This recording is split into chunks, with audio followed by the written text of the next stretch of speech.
Senhores telespectadores, o nosso programa de hoje é aqui no Palácio Real de Queluz, sobre uma exposição que realmente vale a pena visitar.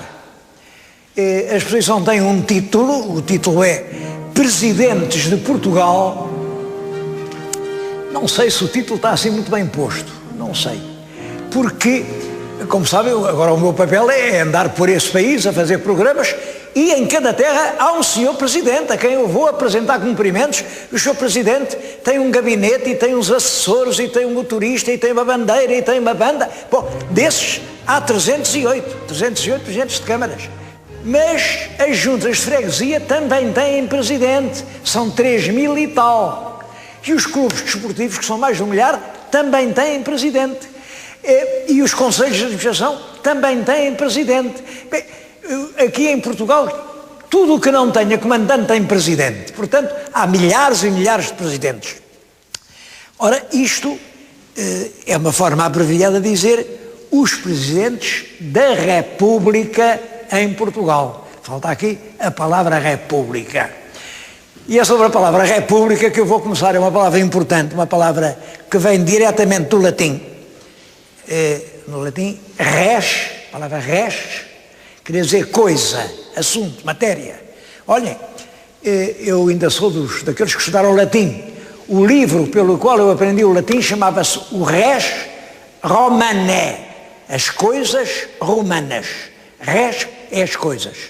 Bom, ora, as coisas, umas são públicas e outras são privadas. Bom, a ré pública é aquilo que interessa a todos. A ré privada é aquilo que me interessa só a mim, aquilo com o qual ninguém tem nada com isso. Portanto, a ré pública, o que é de todos. Este é que é o sentido primitivo da palavra república, que é uma palavra romana, não é uma palavra grega. Os gregos não têm a noção de república. É Roma que forma e que chega a todos os países, não só latinos, mas a todo o mundo. A palavra república hoje é uma palavra mundializada. Em Portugal dizemos república, em Espanha diz-se república, em França diz-se república, em Itália diz-se república, na Roménia diz-se república, olha, na Rússia diz-se res pública. É uma palavra que se mundializou. Bom, mas a palavra ganhou uma ou outra acessão depois da Revolução Francesa. Como sabem, a Revolução Francesa, no século XVIII, 1789, é quando se toma a Bastilha, depois vem todo o processo, e a primeira vez que há um Estado republicano é a Convenção, em 1792. A Convenção, mataram o rei, e portanto, agora é uma república sem rei, mas também sem presidente. Também sem presidente. Primeiro que se estabelece a ideia de que o chefe do Estado é uma pessoa eleita por todos os membros da comunidade, ainda vai passar muito tempo. Aliás, haverá 3 maneiras de designar o chefe do Estado. A maneira antiga e tradicional, enfim, que nós herdámos e que aqui durante 7 séculos funcionou, é a herança. Há uma família, a família real, e o filho primogênito dessa família é que herda o poder supremo. O poder supremo até ao liberalismo. Depois já não é, já é um poder muito convencional, porque o poder supremo entende-se que está no Congresso, no Parlamento. Mas o chefe do Estado, enfim, a cúpula do sistema é o rei, é por herança. O outro sistema é a eleição. É isso que no sistema republicano, no sentido que agora tem a palavra república, a república é o Estado onde o chefe do Estado não vem de uma herança, mas vem normalmente de uma eleição. Bom, mas há uma terceira maneira, que em todos os países se verifica, vem da revolução. Há também muitos chefes do Estado, que são chefes do Estado, não em virtude nem de uma herança, nem de uma eleição, mas sim de uma revolução.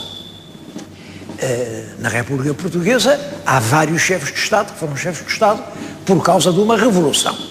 Olha, o Sidónio, é uma revolução que ele faz. O próprio primeiro Presidente da República, o Manuel da Arriaga, que foi um grande presidente, é a Revolução de 1910. Depois é eleito no Parlamento, O Gomes da Costa é uma revolução, vamos falar daqui a pouco, o comandante Cabeçadas é uma revolução, o presidente Carmona é uma revolução, portanto, há muitos presidentes que vêm à tona do Estado revolucionariamente. A forma normal, democrática, pacífica, aquela que nós desejamos que seja a permanente, é realmente uma eleição, em que toda a gente é chamada a escolher entre certas pessoas que se propõem e vai-se a votos. Aquele que tiver mais votos é o que fica eleito. O atual Presidente da República, eleito em 2006, é já, em minha opinião, o 16º Presidente da República.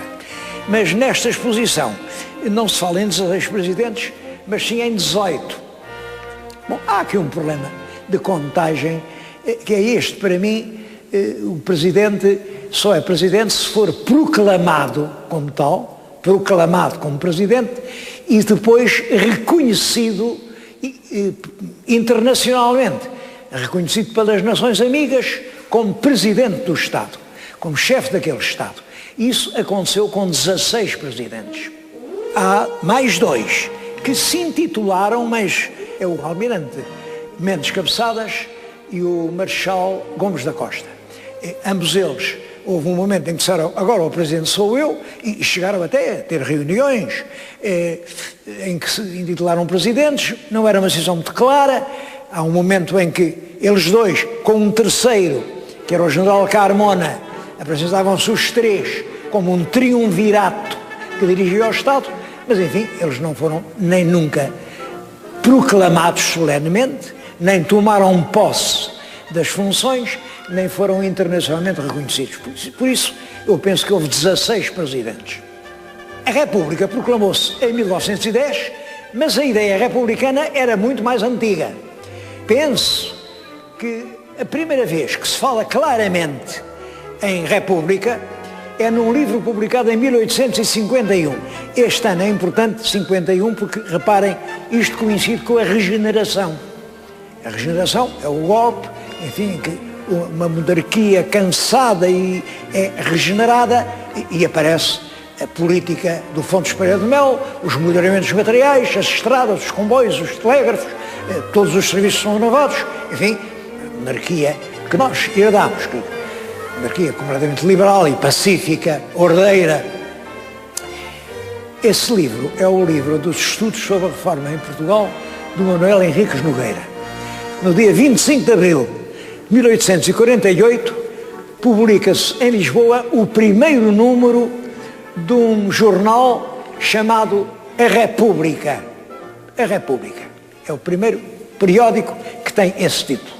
Bom, mas a verdade é que são afirmações bastante isoladas, porque a ideia republicana só se expande-se um pouco por toda a Europa, depois de 1870. Em 1870, como sabem, cai o Império Francês, há a invasão de Paris pelos prussianos, é um ano muito dramático, e os ideais socialistas alargam um pouco por toda a Europa, e a ideia do socialismo, quer dizer, a ideia do Estado dos trabalhadores, aparece aliada à ideia de república.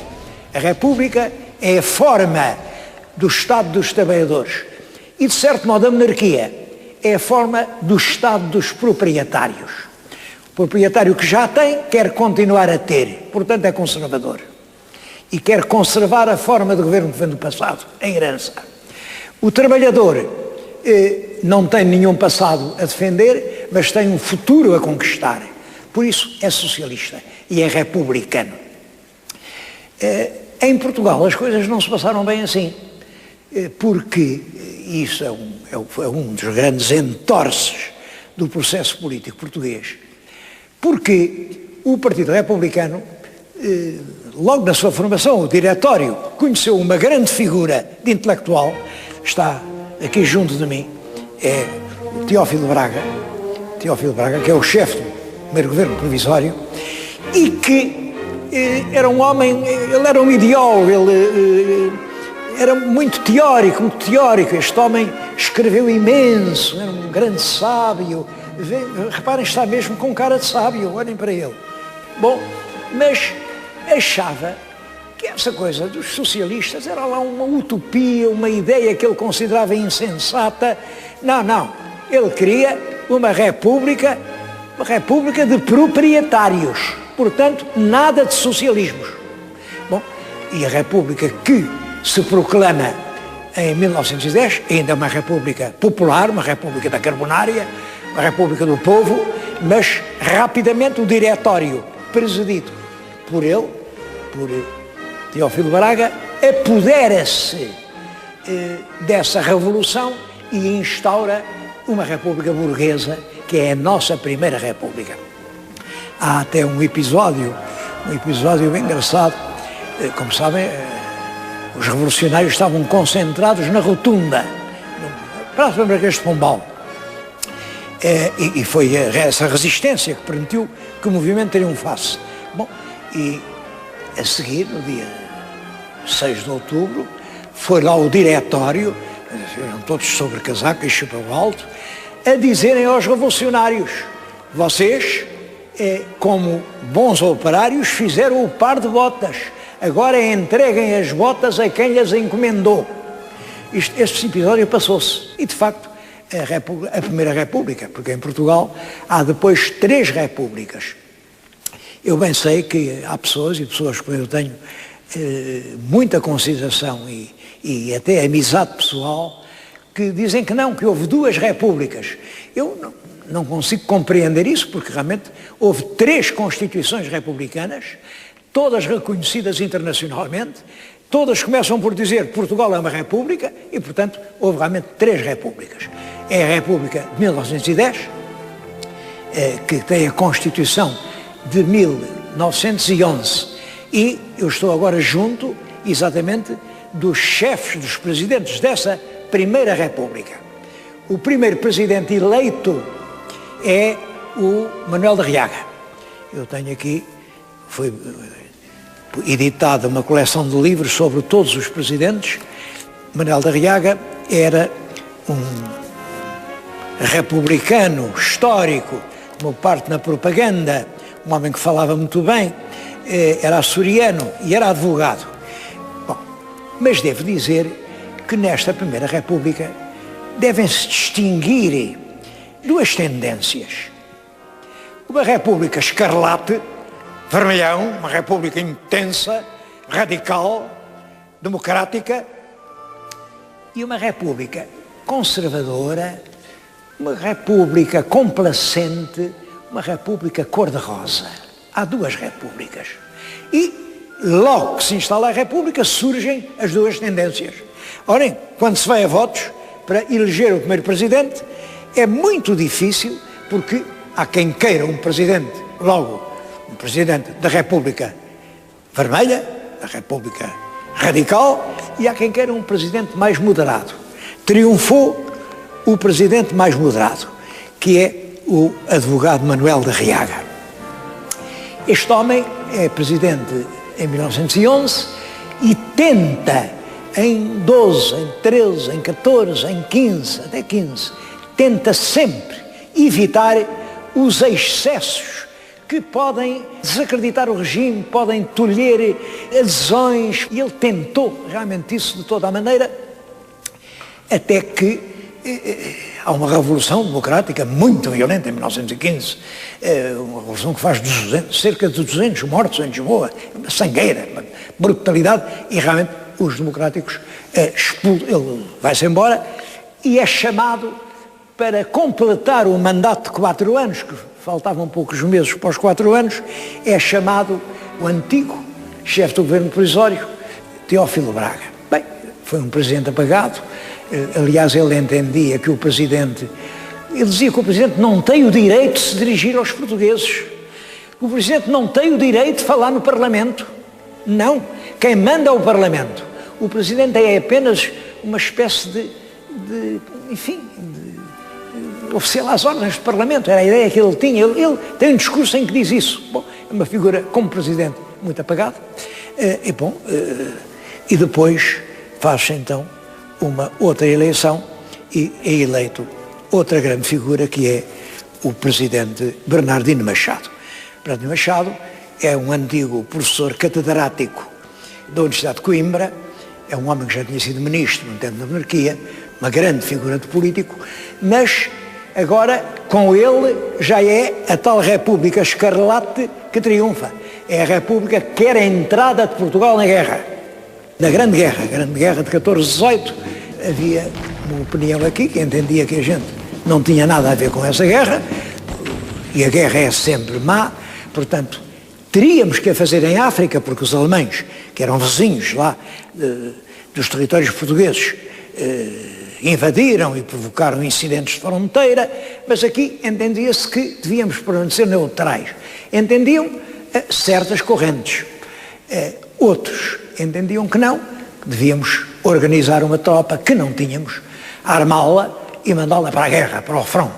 É no tempo de Bernardino Machado que Portugal entra na Grande Guerra e manda um corpo de exército grande, 60 mil homens, para as trincheiras da Flandres, onde, como sabem, passámos sofrimentos horrorosos e que foi realmente um sacrifício sangrento para todos nós. E isso, o partido que cá estava e que não concordava com a guerra, fez outra revolução, outra vez uma revolução com muitos mortos, para acabar com essa entrada de Portugal na guerra, e essa revolução dá o outro presidente, é o Sidónio Pais. Sidónio Pais também é professor catedrático de matemática em Coimbra, tinha sido embaixador, pode-se dizer, em Berlim, e é contra a entrada de Portugal na guerra. Foi um presidente que desencadeou, exatamente porque ele representava a paz. E, no fundo, todos os povos aspiram à paz. A paz é um dom de Deus. E Sidónio foi adorado, talvez como nenhum outro presidente. É um entusiasmo louco à volta do Sidónio, porque Sidónio representa a paz, representa o regresso dos soldados aos seus lares. Bom, mas Sidónio é assassinado no ano seguinte, no Rossio, quando ia tomar o comboio, e acaba o regime sidonista, em que ele chamava a República Nova, e vem a um presidente de transição, que também não contou grande coisa, que é o Almirante Anticastro, é apenas uma pequena transição, para o novo presidente, agora verdadeiramente republicano, que é o António José de Almeida. António José de Almeida é outro presidente muito expressivo, que tem um grande carinho, uma grande simpatia no povo. Esteve ligado já ao 5 de outubro, parece, com ligações à Carbonária. Mas, em todo caso, uma alma generosa, um homem de sentimentos ardentes, e era, sobretudo, um grande orador. Um grande orador cuja palavra ficou no coração dos portugueses. Segue-se, depois do seu mandato, um outro presidente, Manuel Teixeira Gomes, que não gostava de política, renunciou ao cargo perante as dificuldades, e o pós-guerra trouxe grandes dificuldades a Portugal, e ele vai-se embora, volta Bernardino Machado para completar o mandato, mas é nessa altura que se dá o 28 de maio, porque realmente a Primeira República, por causa de uma Constituição que não assegurava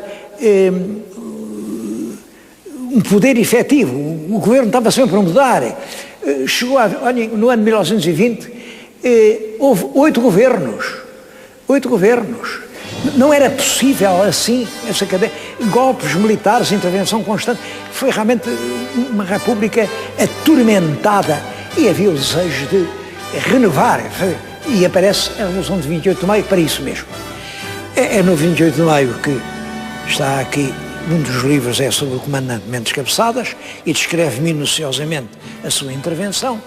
A outra sobre o chefe militar do golpe, que é o Marechal Gomes da Costa, mas quem depois se consegue ficar no lugar e ser presidente durante longos anos, durante 20 e tal anos, é o General Carmona.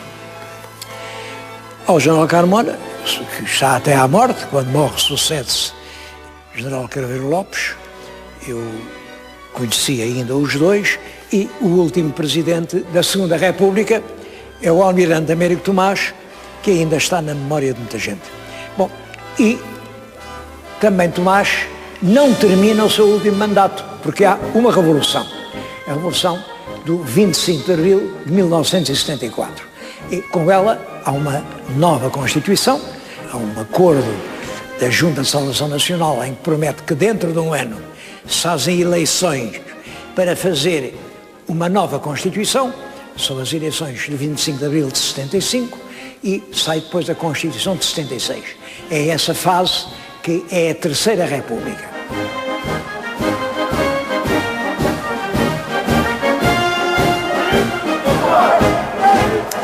A Revolução de 25 de Abril não foi apenas uma alteração do regime político, foi muito mais do que isso, uma mudança total na história nacional. Portugal, que até aí tinha sido, desde o século XV, a cabeça do Império e que estava organizado nessa base, passou agora a ser apenas um espaço europeu integrado na Europa. Isso implicou alterações profundas em tudo. Como sabem, o primeiro presidente é designado por uma Junta de Salvação Nacional, é o General Spínola. O General Spínola tinha opiniões diferentes do movimento das Forças Armadas quanto ao destino do ultramar, por isso aguentou-se poucos meses no poder, é substituído pelo General Costa Gomes, que é um presidente muito polémico, mas a ele devemos que se não tenha instalado a Guerra Civil em Portugal. Depois, como todos sabem, é eleito o General Ramalhianes, eleito com uma grande maioria sobre todos os outros candidatos. Ele é o candidato de Portugal, é assim que se anuncia, e que foi reeleito ainda por maior gente. Ele esteve lá 10 anos e não esteve 20 nem 30 porque a Constituição não o permite. Segue-se o Dr. Máio Soares, que está aqui num retrato de Rezende, isto é um retrato já de há alguns anos, mas que também esteve 10 anos, enfim, e que foi realmente o grande reconciliador da família portuguesa que se tinha dividido desde 25 de Abril. Segue-se depois o Dr. Jorge Sampaio, cujo mandato terminou há pouco tempo e está agora no poder, como todos sabem, o professor Aníbal Cavaco e Silva. Esta exposição é muito interessante porque recorda não só a vida de todos eles, como documentos, e documentos únicos, relativos a todos estes acontecimentos. Está ali, por exemplo, o manuscrito da Constituição de 1911. Olhem, estão as espadas de honra oferecidas aos presidentes. Está, por exemplo, uma espada enorme de ouro maciço, oferecida por um príncipe lá dos Emirados Árabes ao presidente Jorge Sampaio.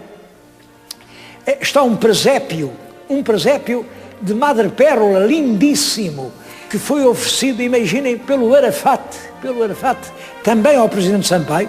É uma peça extraordinária. Estão, olhem, os capelos e as bolas universitárias dos presidentes que vieram da universidade, foram professores da Universidade Bernardino, o Teófilo Braga, Sidónio Pais, e falta lá um capelo, não está lá o capelo do professor Cavaco e Silva, que também é o quarto universitário que vai à chefia do Estado. Estão as agendas pessoais, por exemplo, em que o almirante Tomás tomava nota de todas as coisas que aconteciam todos os dias. Estão cartas do Dr. Salazar, por exemplo, a carta em que o Dr. Salazar escreve ao Sr. Ministro da Marinha a convidá-lo para ser Presidente da República. Eu penso que tudo isto é um conjunto documental que merece uma visita demorada e atenta para refletirmos sobre este século da história portuguesa, porque a República vai fazer 100 anos, em 2010 fará 100 anos, e não é um século como qualquer outro, é um século em que aconteceram as coisas decisivas da nossa história, é o século em que acaba a monarquia, se implanta a República, é o século em que se inaugura e consolida o Terceiro Império, é o século em que o 25 de Abril termina o ciclo de Império e entramos na fase da Europa. É realmente um século que dá que pensar e que dá responsabilidades. É o século que nós teremos de continuar. Portugal continuará se todos os portugueses o quiserem. Se todos não fizerem como Pilatos, não lavarem daí as suas mãos. Se todos trabalharem completamente na medida da sua capacidade, até ao fim dos seus dias, até ao fim do seu tempo.